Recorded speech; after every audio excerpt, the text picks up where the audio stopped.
So when you come in and, you're talking about all the things that you can do and they get back to you and they're like, "Hey, we interviewed 3 people. You guys were all very close." Well, you guys were all very close because nobody separated themselves with skills, knowledge, or what they ultimately want.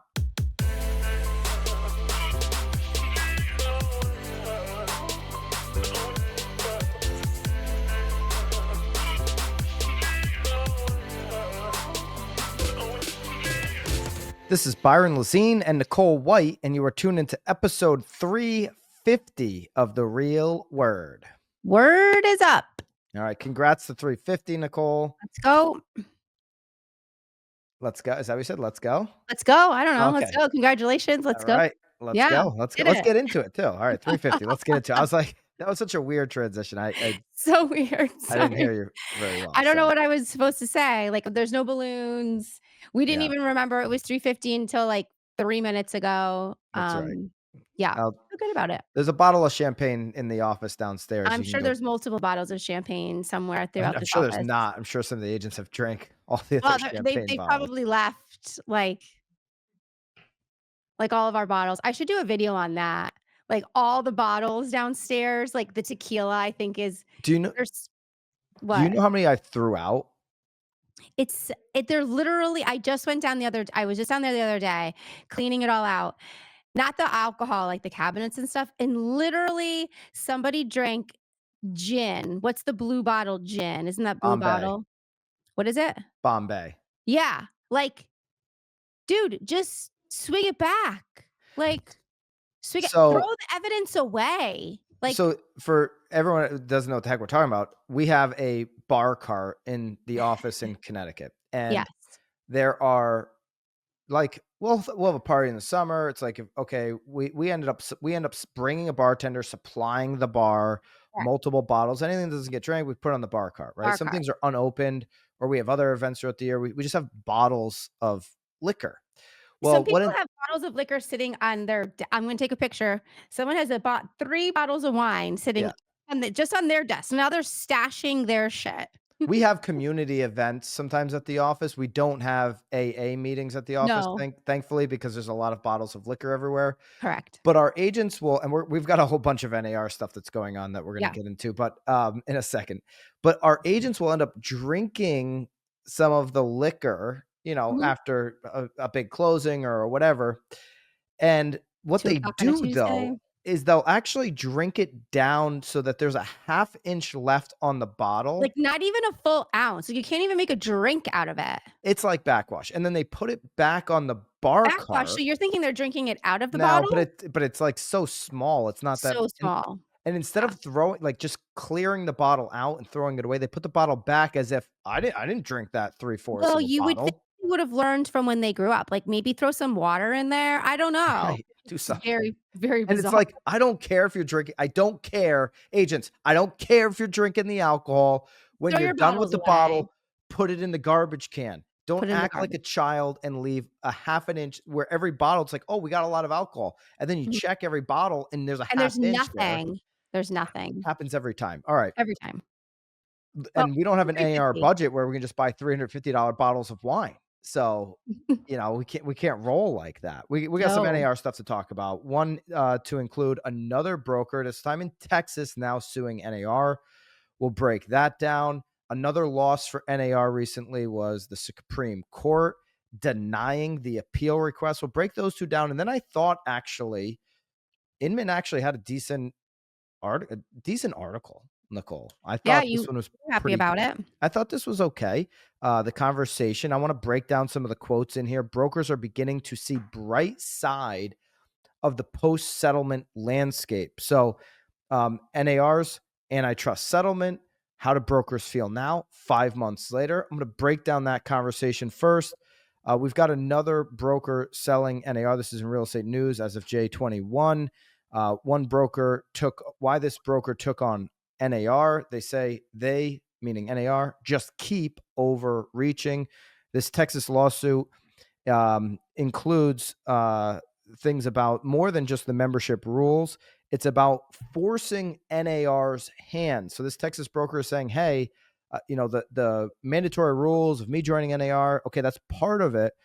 but we want to force NAR's hand. And here's a quote from the broker: the louder we roar, the more likely we are to actually make them change. I would say I would adjust that a little bit. The more you get to roar, the more bigger brokers you get to roar. If you're just roaring loudly down there in Texas, in Wichita Falls, Texas, which I'm sure is beautiful. Beautiful. I'm sure they're not freezing cold right now with 6 inches of snow either. Hey guys, thank you so much for checking out the pod. Really appreciate your support. Going to get you right back in a second. But first, just wanted to share with you the BAMX community. There's thousands of agents just like you who are taking their game, their content strategies to the next level. Access all of that and more by joining the BAMX community today. There's a link down below. Use code REALWORD. Now back to the pod. Actually, I said this before the show. Texas doesn't have great weather. They Yeah. probably are. I mean, down Yeah. southwest Florida here, we're not freezing cold. It's a little unseasonably cool, but it's not freezing cold. But listen, I think if one broker is loud and or roaring loudly, then that's fine. But you're going to need some of these big ones to step in and do it with you. And so far, I've seen a lot of independents. I'm not faulting you for doing this. So here's the broker, Lou Eytalis is a female real estate broker. Even the name's Lou, I didn't want to confuse. That's why I said female. I'm not trying to Yep. point out, you know, anything other than just the name Lou might have, thrown you off, Nicole. Is that Eh, okay? Yep. You're not offended by that? Keep moving. Okay. For Lou, it was NAR's myopic focus on rules, coupled with its failure to push for meaningful change, that led her to challenge the most powerful organization in real estate. And so there's these forced memberships, which we've covered. That's part of it. There's similar lawsuits are working their way through the courts now on the forced membership. Michigan, Pennsylvania, Louisiana. Okay. These are all claiming similar, issues as Lou. This is also brought up in national media, of course. And there's just a growing dissent right now within the industry. The article goes on. The events of the past 18 months have set the stage for even more lawsuits. The NAR's failure to address internal complaints about culture, about leadership, is part of this. The handling of commission lawsuit and settlement has angered many in the industry, especially those that are left out of the $2 billion club, they call it. So she believes that those issues, plus NAR's aggressive enforcement of rules, are at the core of the membership lawsuits. And they don't want to be shackled in an association that they've lost faith in. But everybody needs MLS access to effectively do their job. That's where we keep looking at the power being in the MLS. It's become this institution, she says, that we cannot abide by anymore. It's not there for our benefit. So Lou, her independent broker, her independent brokerage that she runs, is they want out. She doesn't want anybody telling her how to run her business. That's how she feels NAR is operating. Yep. It's not about the money for her. She goes on to say she wants change in this industry. And she says NAR shouldn't be making the rules, and doesn't want. So she's spreading the word out. She's embarked on a PR campaign. She's created a private Facebook group, the Real Estate Reform and Fairness Initiative. So you can go check that out if you want. She's also set up a GoFundMe account to tell her story and help pay court costs. So she's looking, I guess, at people throwing on the court costs. And so, this is what I mean. You got all these little cases, they can add up, but you got to get big ones. You got to get an industry to turn heel on NAR and go big if you really want this to get somewhere. I've said this before. NAR is a behemoth whale. Okay. And they'll fight this stuff harder than they'll fight the consumer settlements for their members. They're going to fight to protect the shield more than they'll even fight some of those things that were benefit to the members. You can take that to the bank. And so you really want to you got to go activist takeover style. You got to have 80% of brokers on board with coming after NAR. I don't know if you can get brokers on the same page there. I'm not disagreeing with these lawsuits. I'm just saying these little like BB gun approaches, they're not going to work. You're going to have to bomb them. You're going to have to go not literally, Nicole. Don't get, I I'm you know, I'm following you. this is a theoretical analogy, the BB gun versus, they're basically throwing water balloons. They need a super soaker. Okay. Maybe that analogy is a little better, Okay. but you got to come in with force. And I don't see that happening. Anything in this Texas lawsuit that stands out different from what we've already seen? No. Nothing. No. All right. NAR also got another loss with the Supreme Court. They denied NAR's appeal request. We didn't expect anything different there, right? Nope. Okay. So there's a long, you can go to nowbam.com. The article's down below. You can see the history from Mhm. 2018 when the DOJ opened the investigation. They have the settlement agreement. You get the Biden administration comes, they withdraw it. The DOJ withdraws the settlement. Now, pre inauguration day, which was yesterday, the Supreme Court declined NAR's appeal. But now moving forward here, we're on the other side of the administration that DOJ did settle with NAR under. Okay. The administration 45, now 47. Maybe you see some movement in this, maybe not. But the Supreme Court is saying, well, we're not going to help you out. So that was as expected. Okay. Correct. Now let's get into some things here. This Inman piece here. Brokers are beginning to see bright side of post-settlement landscape. There was some expectations coming into this year that we're just going to be back to business as normal come January. All this lawsuit stuff is going to be behind us. Clearly, we just spent the whole first half of the show breaking down lawsuits and DOJ still looming. So all that stuff is still a looming cloud over the industry. I don't Right. think you get much clarity on that anytime soon. But in terms of our business, this is an interesting conversation to have. Are things completely back to normal, Nicole? And for you, your business, Yeah. 26, 27, 28 million last year, whatever it was nice to see you down here in Naples last week as we celebrated with you and with Emily from the team as Yep. top performers on the team. What what's your business biggest change, or do you feel no change? I think my biggest change is just explaining it. I think I that's been the biggest change is people understanding it, trying to understand it. Um, them coming to realize that, like maybe it's good for them to offer out, maybe it's not, and what that looks like. That's been my biggest change. I haven't had that's really been the only difference in my mind that has changed. I think probably the biggest changes on like the agent side, like the broker to brokers or like are you offer I mean, obviously there's now a lot more conversations being had on the other end about that, but I don't think much in my opinion, not much has changed, it's just more conversations. So a new element to the conversation, other than that, not feeling much change. No. One of the But again, I deal more, I feel like on the listing side than on the Okay. than on the buyer side, so I just wanna preface that, like, I'm not necessarily having to have a lot of conversations with buyers and them signing a buyer broker. I'm having more conversations on the listing side and them, understanding whether or not they should be offering out any type of buyer broker. Yeah, and so now, do you feel like there's an increase? One of the comments here from a broker, I'll find it, was that there's an increase in consumers who want to, work that commission down, and being primarily having listing conversations as you are, Mhm. that's where a lot of that conversation would take shape. So are you seeing that? No, I'm seeing most of my sellers adjust their list prices to accommodate for their no like, if they are offering, they're then wanting to accommodate for it even more.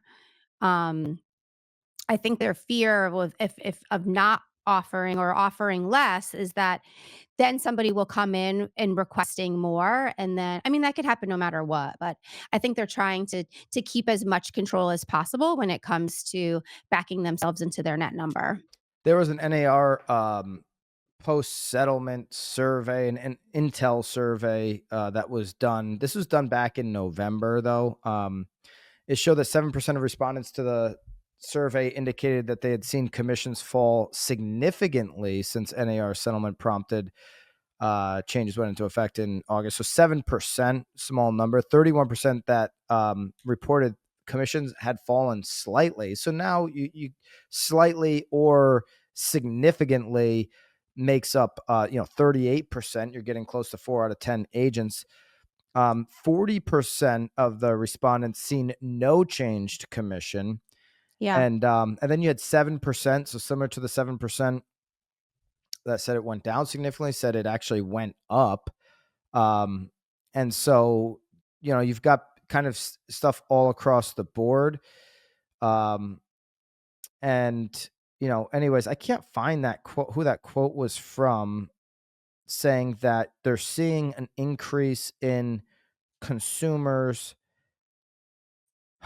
I don't know which broker that was from, but an increase in consumers that want to negotiate, but that are ultimately, not having much success there. Or once they have the conversation, the education, they're deciding not that it's not that they're having success. Once they have the conversation, they get educated on what, maybe they should do. They're not, deciding to bring that commission down to where initially where they started that negotiation. Okay. So that's an interesting point, and I think that's a really Well, important point. Go I ahead. yeah, I mean, I guess that I feel like it waits wait I think it also depends on, are you dealing with an agent that's actually providing value? Like, are they valuable? Are you seeing the value in them? Like, maybe that's experience, and I'm not talking about years of experience, I'm just talking about experience and knowledge, or are you dealing with an agent that doesn't have any, you know? An agent that Listen, you could be an agent with absolutely no experience and go in and dominate a listing appointment today by doing like a couple simple things that almost no listing agent is doing. Okay. I mean, if you're like a BAMX member, you could come in, use Zoodealio and come in with 4 offers before you even present what your go-to-market strategy is, right? Every BAMX member has free access to Zoodealio, or if you're a Zoodealio member anyways, right? Like, I mean, shameless plug for BAMX, but you could just be a Zoodealio member outside of BAMX and pay more than Right, what you would pay for BAMX to get access to it. But you could generate 4 offers before you even get to the listing. What do sellers want ultimately? Why are they having you come into their house and disrupt their afternoon with a listing appointment? It's not because they want a listing appointment and right, to see what your presentation is. They want to sell their house. So when you come in and you're talking about all the things that you can do, and they get back to you and they're like, "Hey, we interviewed 3 people. You guys were all very close." Well, you guys were all very close because nobody separated themselves with skills, knowledge, or what they ultimately want, offers, right? You right, you could bring offers with you. So that's proof that you're going to work. You could bring a contact list with you. Hey, these are my 100 hottest buyers who are looking for something just like yours. I've already called 7 of them on the way there. One of those 7 is interested. You could have already shot a video about what you're going to do on social for coming soon, and that's separate from your professional video that you're going to run a YouTube ad and an Instagram ad on and all of that.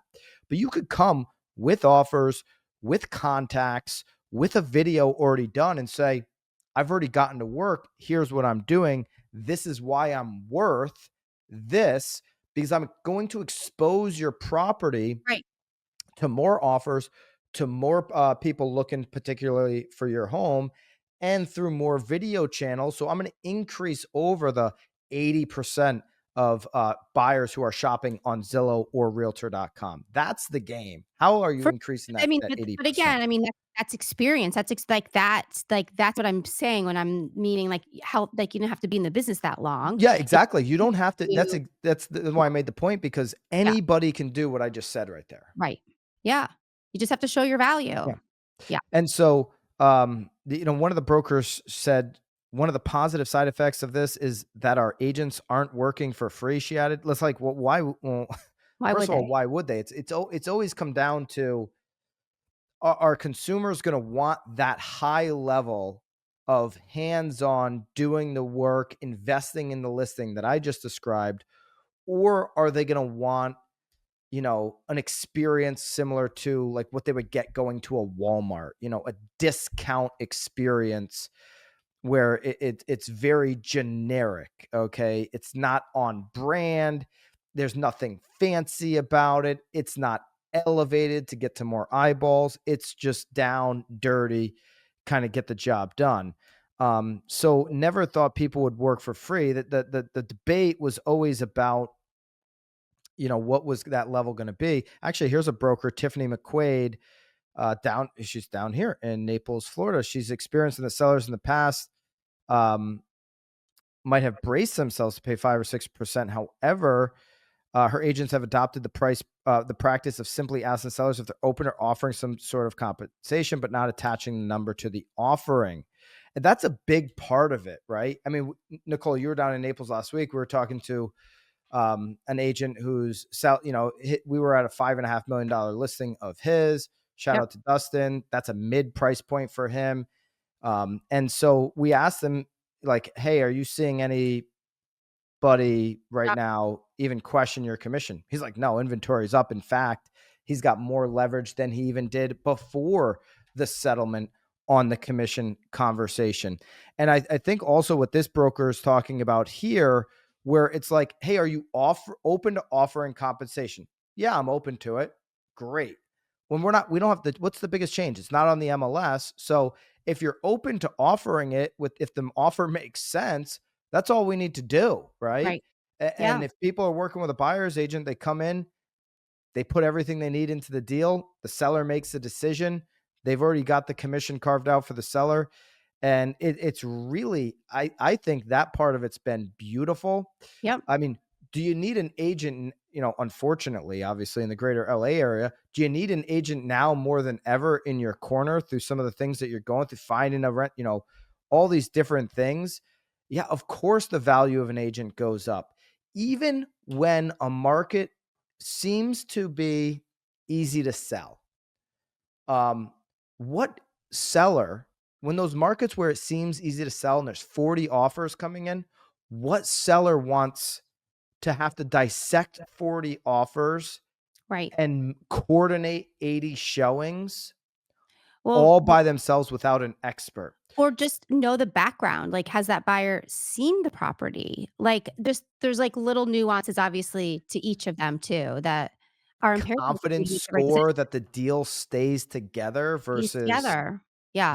this Yeah. buyer, has backed those little nuances. Oh, this buyer Or just backed out of the like, "Don't last you want deal. me to help you keep it together?" Like, there could become a problem within, like, and maybe there's no inspections, but if there is, like, you also want an agent that's not like, "Okay, well, that sucks," you know? Yeah.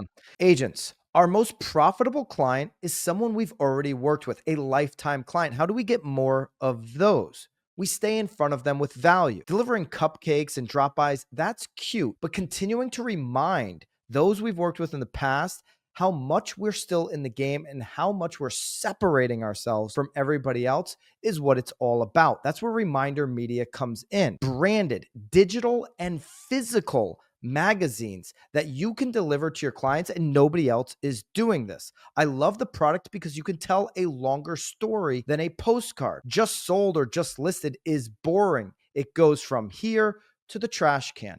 A magazine with the impact you're making on the community, what you're doing to separate yourself from everybody else, and the knowledge you have about the local market, that's something somebody might read, leave on the coffee table, pass it to a friend who's thinking about buying or selling. It's something nobody's doing, and it's a way to stay in front of those that you care about and want to continue to work with for a lifetime. Try Reminder Media and get a BAM sample with the link down below. Try Reminder Media today. You won't regret it. Yeah. If your commission has changed, that's a personal business choice and or a lack of skill situation.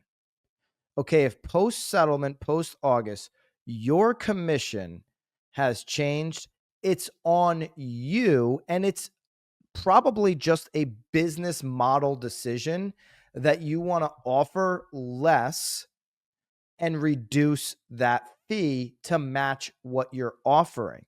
And Right. like I've said multiple times, that's fine. That's your business model.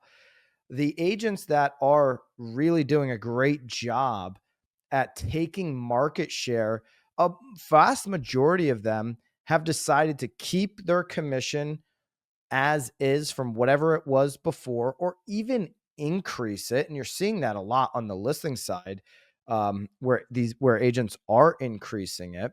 And because they're able to articulate exactly what they're doing for the seller who's looking for a buyer, or what they're doing for the buyer who's trying to find a home in a challenging inventory situation in almost everywhere in the country outside of Dallas and Southwest Florida, or not Dallas, but Texas and Southwest Florida, where you have, the biggest drivers of inventory. Everywhere else, a buyer needs a buyer agent to unlock more opportunities, not just open doors. And so these dynamics have kind of shaken out now 5 months in, where it's like, I think it's easier, not harder, to have this conversation and to separate what you're doing from what Yeah. everybody else is doing. I was talking to Dylan, who's on our team, Nicole, this morning, about a friend who's like, well, with the change, I mean, I was like, well, is this really a friend? But anyways, Right. um, who with all the changes, like, I don't really want to pay commission. And, it's a simple question. It's like, and talking about the buy side when they're listing the house, it's like, oh, you don't want to pay a buyer agent commission. Got it. You don't have to. Didn't have to before. Don't have to now. Totally cool. Got it. Nicole, let me just ask you, just curious. We're going to list the house at 500. If we got 525 and the buyer asked for 2.5% for their buyer agent, would you be interested in that offer?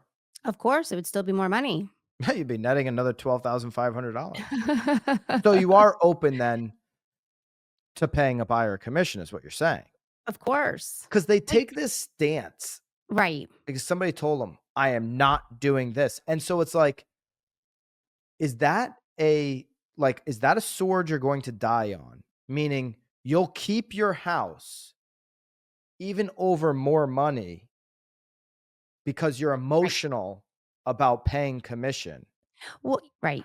Or will you say, "Oh, if the offer is what I want, yeah, I don't care what fees come out because my net number is what I want," right? Right. Some you'll find a crazy person every now and again. Like, if you want to find crazy people, you can find them, and you might find somebody crazy enough to say, "Nope, doesn't matter what the offer is, I'll never pay a buyer commission." So you're prepared to keep the house. Like, Right. cool. And now I know that you'd rather keep the house than sell it. I'll move on and talk to somebody who wants to sell a house, Right. because that's what I Yeah. do. I help people sell houses, not keep them. Yeah. Okay. Um, It's and you interesting though, might, because even on the buy side though too, um, I was in a situation again where like, the representing I'm sorry, the buyer was trying to decide if they wanted me to represent them or not, and they thought that by me not representing them and going in as unrepresented, that they would be able to save money, like, they wouldn't have to buy it for nearly as much, but, like, what they weren't even realizing was that, like, I've already had that conversation with my seller and, like, I'm already covered on that end too, so, like, stop worrying about, let's just negotiate, like, it's yeah. very interesting how Listen, I everyone is trying to, like, have some sort of control over, like, right now I have a just contract worry with my about seller. getting you the house. Right. Yeah. Right now I have a Yeah. contract with my seller. It Right. states that if a Don't buyer worry brings about don't worry about that. Yeah. if a buyer brings their buyer agent, what I'm getting paid, if I'm working with both sides, the raise that I'm getting off of that, it already states that. So now Yeah. you have to make the decision. Do you Don't want your worry about what I decide with my right? seller. Do you want your Don't own worry. representation?